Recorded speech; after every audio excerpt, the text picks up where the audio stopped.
Oi, gente! Está começando mais Universidade Aberta. Nas últimas semanas aconteceram muitos eventos aqui na universidade e a TV PUC esteve presente na maioria deles. Para começar, a gente vai falar sobre uma matéria que o Anselmo, que não está aqui hoje, fez. Ele foi no primeiro simpósio internacional sobre religião e imigração, que trouxe essa questão da imigração, como é que está aqui no Brasil, e também contou com a presença de um professor que chama Edin Abumansur. Ele falou sobre a relação dos haitianos com a imigração, um pouco da religião deles e como eles vivem aqui no Brasil. Então vamos assistir a matéria. A imigração haitiana para o Brasil recebeu um incremento depois de 2010, né? Cada ano que passa os números vão mostrando que vai aumentando. São muitos motivos, muitos acontecimentos que foram criando a imagem do Brasil como um lugar de possibilidade de trabalho. Alguns falam do terremoto, outros falam dos furacões, outros falam da ocupação, da presença do exército brasileiro no Haiti, do jogo da seleção brasileira. E foi se criando uma imagem do Brasil como um país de possibilidade, mas sempre com essa ideia de que aqui poderiam ganhar dinheiro para mandar para os familiares que ficam no Haiti.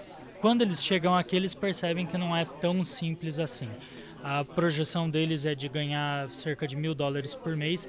Eles percebem na prática que eles não conseguem ganhar mais que R$1.000 por mês.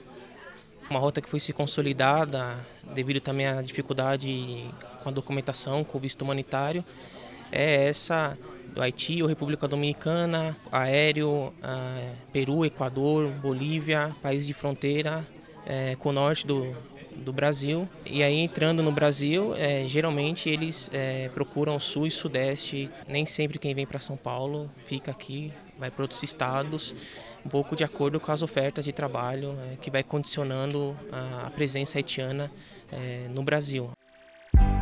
Ça se fi pas de comprendre, vitesse à précipitation pas jamais entendre.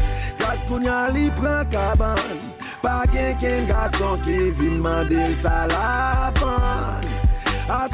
O haitiano, pelo que a gente tem observado, o haitiano quando vem para procura algum lugar, um dos lugares, ou talvez o principal lugar de referência para eles é a Missão Paz, que é da Igreja Católica.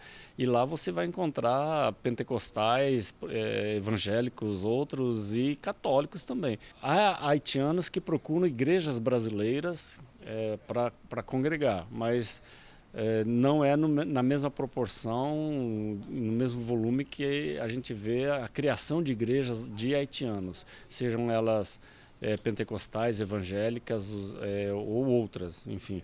Na verdade, a religião vem na esteira desse movimento migratório e aonde houver trabalho e essa onda de imigrantes for se encaminhar, se eles forem para o Paraná, Santa Catarina, atrás de trabalho, a igreja vai atrás. Então, daqui a pouco vai ter igrejas de haitianos também no Paraná, em Santa Catarina, porque é onde há trabalho, né? Bom, a Marília cobriu um evento aqui na PUC que tem como objetivo melhorar o relacionamento e a integração dos alunos e funcionários com a própria universidade. Então, ela vai contar pra gente como é que foi.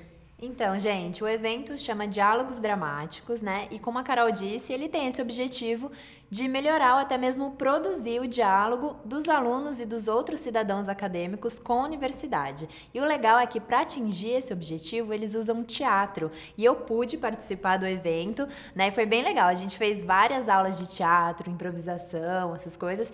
E desses exercícios surgiam questões sociais, que depois a gente sentava em grupo para discutir essas questões. Então, foi bem legal.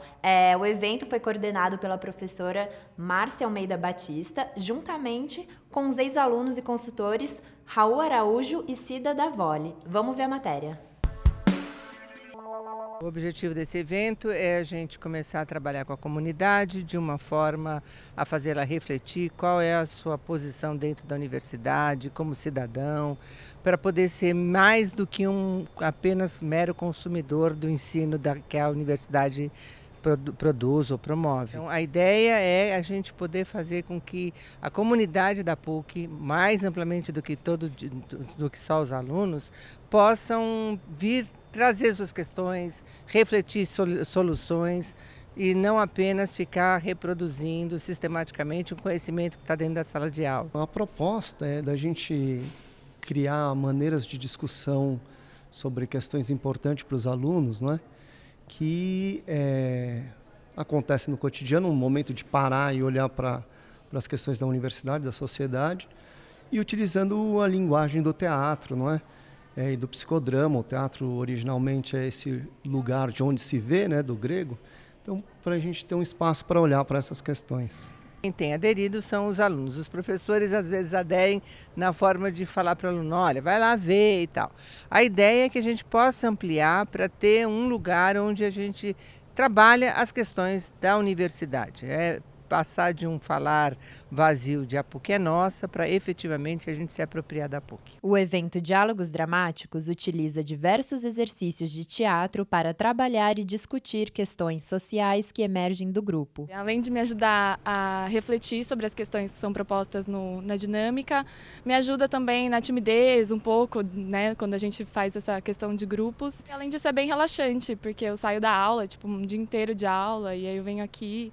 É bem gostoso, eu saio bem leve e sempre pensando muito em todas as questões que a gente fala aqui. As técnicas, na verdade, são várias. É o psicodrama, o sociodrama, o teatro do oprimido, não é? O teatro imagem e algumas outras técnicas de teatro aplicado, não é? Eu estudei bastante essa questão do teatro aplicado na Inglaterra, que eles usam teatro para tudo, não é?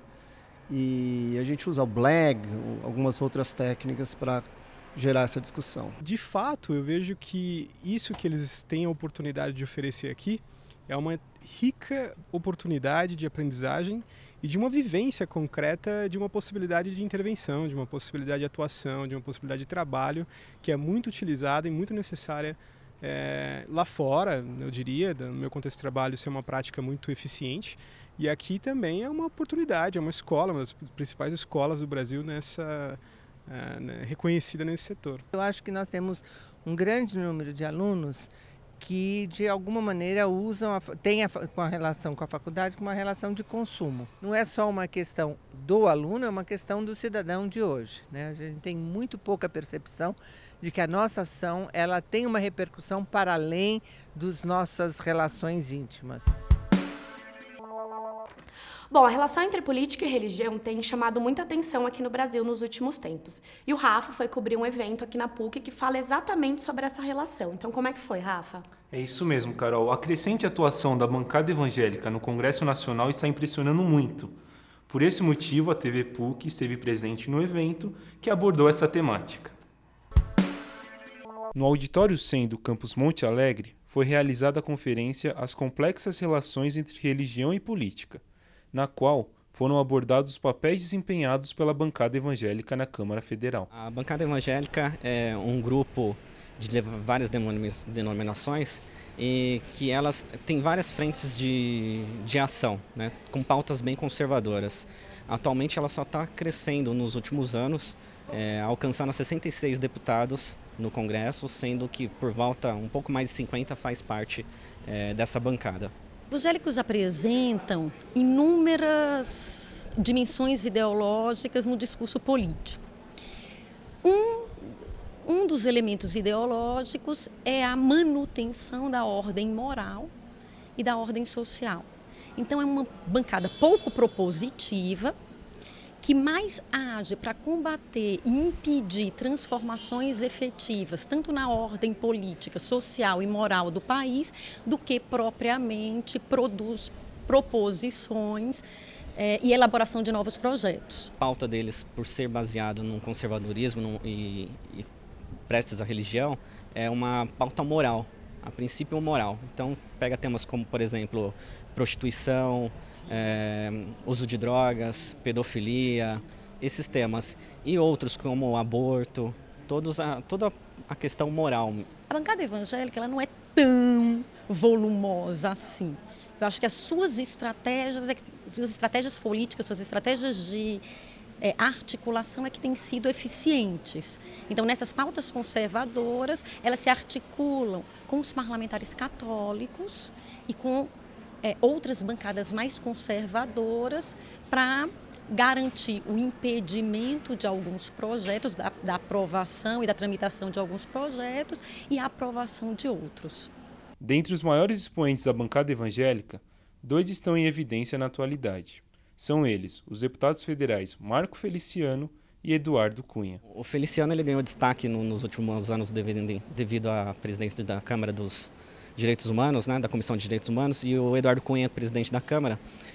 Esses dois, eles são de matrizes evangélicas. O Eduardo Cunha, ele tem não só uma pauta conservadora, mas também tem uma pauta política conservadora, não é só moral, enquanto o Marcos Feliciano já fica mais por esse apelo moral da questão. Então, nós vemos o Eduardo Cunha presidindo a Câmara de uma forma mais ativa em pautas políticas e o Feliciano mais em pautas morais. Então, você vê o debate entre o Feliciano e o movimento LGBTS, por exemplo. Eles querem impor determinados valores políticos, valores morais, valores que não dizem respeito a toda a sociedade brasileira, como se todos nós não tivéssemos opinião a respeito de determinadas temáticas. Segundo a pesquisadora Bruna Dantas, os discursos dos parlamentares só poderão ser combatidos por meio das ações coletivas. Os movimentos sociais devem ocupar o espaço público, a esfera pública, e se opor a esse discurso monolítico religioso. Acho que é isso, essas ações políticas, ações coletivas na esfera pública tendem a ter repercussão na Câmara Federal. Embora ele haja de forma profundamente autoritária e despótica, eu acredito que só a pressão popular na rua pode, de alguma forma, fazer pressão contrária a esses discursos que têm se propagado no parlamento. Bom, outro evento que a TV PUC esteve presente é um que o Rafa cobriu, que é do grupo Comunicação e Cultura, Barroco e Mestiçagem. E ele vai contar pra gente um pouquinho como é que foi. Esse, que é um dos grupos mais prestigiados da PUC São Paulo, completou 10 anos. E a nossa equipe cobriu o evento que comemorou essa importante marca. O grupo de pesquisa Comunicação e Cultura, Barroco e Mestiçagem, comemorou seu 10º aniversário, em um evento realizado no Auditório Superior do TUC. O grupo foi formado no primeiro semestre de 2005, daí os 10 anos. E ele foi proposto pelos próprios alunos orientandos, que estavam, na verdade, se dando conta de que essas questões relacionadas à mestiçagem e o barroco na América Latina fazia parte do projeto deles. Então, é um projeto comum, não é uma, digamos, invenção professoral que eu transferi para eles, mas partiu deles próprios. Isso que é o interessante. Um grande privilégio estar presente na mesa de abertura deste evento que comemora 10 anos do grupo de pesquisa do professor Amálio Pinheiro e da sua zelosíssima, da sua competente equipe. E o faço com grande honra como professor, amigo do professor Amálio Pinheiro, do mesmo programa de pós-graduação em Comunicação e Semiótica, e também como coordenador do programa, a quem agradeço o professor Amálio por dar exemplos de organização tão longeva de um grupo de pesquisa muito bem sucedido na universidade. Fico muito feliz porque você vai observando como é que um exercício que você está fazendo ali durante vários anos, ele pode ser comemorado em 10 anos e você vai observando o que foi produzido por essas pessoas durante esse tempo, né? E como as reflexões foram amadurecendo. Então, é muito bonito você ver, de certa maneira, o amadurecimento desses frutos no tempo. Eu espero que esse grupo se amplie cada vez mais, porque eu acho que é de extrema importância e é uma grande seriedade esse trabalho que o professor Amálio vem fazendo, então que amplie o grupo, mas também que as pessoas, e que também, ao mesmo tempo, que as pessoas entendam essa discussão que ele está apresentando, que é tão importante para nós nos entendermos como Brasil e como América Latina especialmente. Os significados dos termos barroco e mestiçagem, que nomeiam um grupo, foram explicados pelo professor Amálio Pinheiro. Barroco, no sentido que a gente desenvolve no nosso grupo de pesquisa, é um barroco que não é prolongamento do barroco vindo da Europa, mas tem que ver com os excessos de linguagem da América Latina e sua relação com a natureza, que está enroscada na linguagem e nos elementos da cultura. Mestiçagem, da maneira que a gente trabalha, não remete apenas a questões étnicas, não significa miscigenação, mas trata-se de mestiçagem de formas e imagens da cultura. Então, todos os objetos, desde utensílios domésticos, culinária, as catedrais na América Latina, são mesclados, tem a contribuição de índios, negros, imigrantes e todos os povos que vieram para cá. Então a gente tem que estudar essas relações mestiças, no caso. Além de professora, eu sou cantora, então, por exemplo, o nome do meu disco é Mestiça, por conta do grupo, né? Porque no disco eu tentei exercitar essa articulação entre as matrizes africanas, indígenas e europeias no Brasil, através de melodias, harmonias, ritmos e texturas, sons. O professor Amálio Pinheiro também disse quais são os planos para os próximos anos. Realizar colóquios sobre mestiçagem e barroco que possam estender para o resto do Brasil e para a América Latina este modo de pensar o continente, não é? Já que não somos só nós que pensamos o continente dessa maneira. Há outras pessoas e nós precisamos encontrá-las, não é? E assim é necessário superar esses percalços burocráticos e administrativos para a gente chegar aos outros. Essa é uma tarefa. Estamos hoje começando a superar essa tarefa, já que a própria universidade aceitou o nosso orçamento e aceitou o nosso projeto, o que foi muito interessante. O Teatro Tuca está completando 50 anos e ele está com uma programação muito legal. A Marília foi cobrir uma peça que está em cartaz que chama Um Bonde Chamado Desejo. Como é que foi, Marília? Então, a peça Um Bonde Chamado Desejo foi escrita pelo dramaturgo norte-americano Tennessee Williams. E a peça é um clássico da dramaturgia mundial. E agora, né, após mais de 10 anos da última montagem, ela está em cartaz no Teatro Tuca Arena, com direção do Rafael Gomes. E no elenco tem Eduardo Moscovis, Maria Luísa Mendonça, Virginia Bukovski e uma série de excelentes atores que vão garantir um bom espetáculo. Então, se você ainda não assistiu, ela está em cartaz, fica em cartaz até o dia 2 de agosto, no Teatro Tuca Arena, sexta às 21h30, sábado às 21h e domingo às 18h. Vamos ver a matéria. Eu que quis montar esse texto porque esse texto é brilhante e ele está há muitos anos fora de cartaz. E eu achei que tinha, assim, tava na hora, é como uma música, né? Tá na hora de regravar, sabe? Tá na hora de ter uma nova leitura, de ter alguém que vai olhar de um jeito diferente. Era um pouco isso, assim, essa vontade de trazer de volta à luz um texto que inexplicavelmente estava há muito tempo não montado, uma geração inteira não conhece, 2 gerações até, e um pouco a vontade de ver esses artistas fazerem seus trabalhos dentro dessa partitura, assim, dentro desse texto. Ela é uma peça sobre relações, sobre a relação de ódio e de amor, de desejo e repulsa, e como essas coisas estão muito conectadas, como elas são só 2 faces da mesma moeda. E a trama é sobre uma personagem que é a Blanche, que é uma aristocrata falida, e que, porque está falida, tem que vir ficar na casa da irmã, que mora num pequeno apartamento em uma cidade. E só que essa irmã é casada com um cara, que é o Stanley, que é muito bruto, muito bronco, muito diferente do que é a Blanche, do que ela está acostumada na vida dela. É uma personagem que transcende, né? A Blanche é uma potência que eu vou para a cena, não sei o que vem. Ela tem muito, ela é uma personagem tão rica que ela desdobra, né, emocionalmente. Ela é uma personagem que é um clássico. Eu acho que a história ela é contada muito a partir da Blanche, né?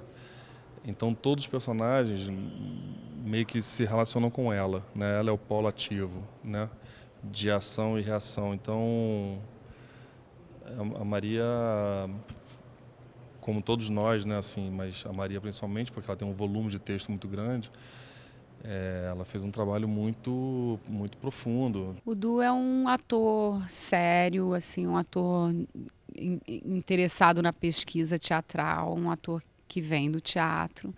E a gente teve um processo de ensaio rico, de descobrindo mesmo, através da cena, o que vinha e sentidos pela potência desse texto. Isso aí foi antes ou depois do telegrama do seu milionário chegar?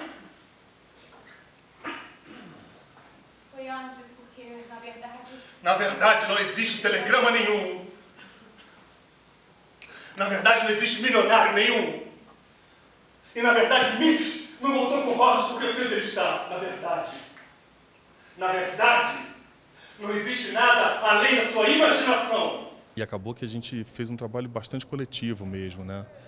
Então, tanto é que aqui a gente apresenta num teatro de arena, foi pensado para isso, e a gente fica em cena o tempo todo, né? Mesmo quando a gente não está em cena, quando não está de personagem, a gente está sentado em volta do palco. O texto me pegou muito, assim, por ser uma história tristíssima, né? Eu acho que da dramaturgia mundial, eu acho que é uma das histórias mais tristes e tem um efeito meio catártico mesmo. O público sai de alma lavada, a gente, né, quem atua, sai de alma lavada, porque é um texto que fala de paixão, de amor, de conflitos mal resolvidos, de intolerância.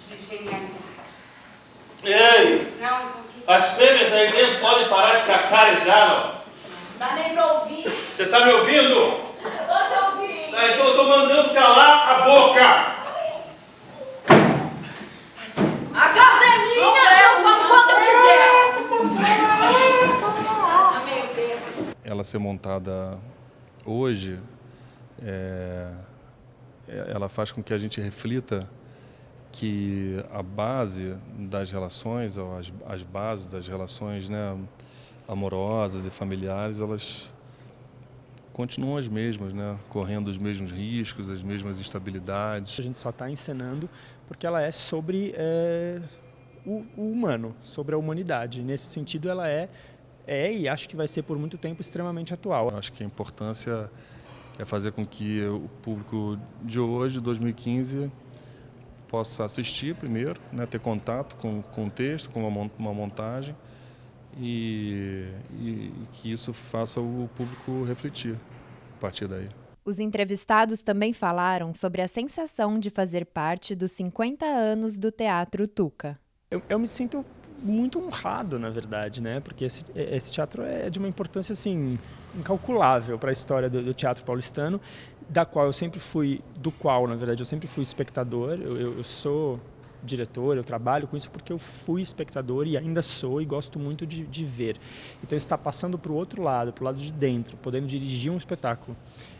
E aqui, nesse lugar, esses tijolos, eles são muito importantes, entendeu? Esse palco, parece essa coisa assim meio besta de dizer, mas é muito verdade. Você entra aqui, os fantasmas de todos os personagens que já habitaram esse espaço estão aqui, estão sussurrando aos nossos ouvidos. Então, um pouco e nós estamos assim, seguindo, um pouco, eu acho que aquela expressão assim, seguindo as pegadas de gigantes, sabe? Eu acho que essa é a sensação.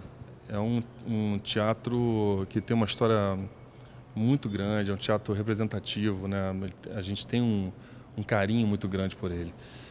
Eu nunca tinha trabalhado aqui. Agora, depois de trabalhar, eu entendo o porquê dele ser tão querido pelos atores, pelos artistas, né? Porque com quem você conversa, só tem elogio para o teatro, né? Então, assim, é um teatro que te recebe muito bem, é um teatro que tem história, tem um público formado por aqui, né? E quando você trabalha aqui, te dá uma sensação muito agradável de acolhimento. Eu acho isso tão bonito, essa respiração desses alunos que estão aqui, que um teatro junto com a universidade. Isso tudo é algo que eu acho que alimenta, estimula, forma. Eu achei lindo assim, a gente fazer parte de uma história tão importante, né?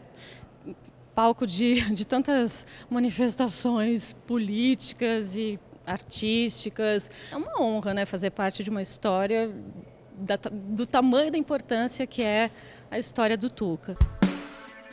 Universidade Aberta de hoje fica por aqui. Você também pode acompanhar a gente no Facebook, que é o facebook.com/tvpuc, no YouTube e no Instagram. Até o próximo programa.